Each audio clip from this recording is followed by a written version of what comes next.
Russia launched a combined wave of attacks against Ukraine for the second night in a row, with the one on Monday being its largest aerial strike since the beginning of the full-scale invasion, with over 230 missiles and drones. The attacks have renewed the calls to the Western allies to lift the restrictions on using long-range weapons to hit targets inside Russia.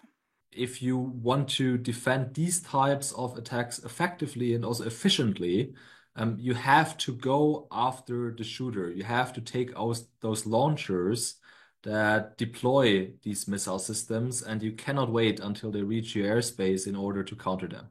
The Institute for the Study of War says there are at least 250 military and paramilitary objects in Russia within the range of ATACMS missiles that the United States has provided Ukraine. It's now for the decision makers to really weigh those risks. Are you willing to take the risk that we indeed experience such a humanitarian disaster of unprecedented scale in Europe?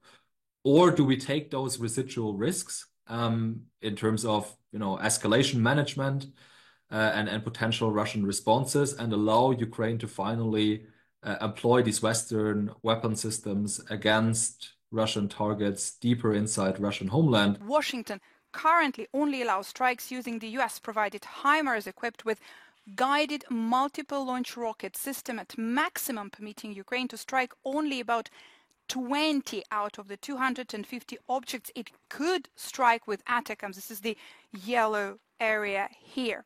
Now, the Institute for the Study of War says Ukrainian forces do not have to strike every single Russian military and paramilitary object in Russia within the range of Western-provided weapons in order to start generating significant operational pressures on the Russian military. But lifting those restrictions would generate a serious Ukrainian long-range strike threat that would force a decision point on the Kremlin and likely prompt the Russian military command to significantly reconfigure assets throughout the deep rear to protect against Ukrainian strikes.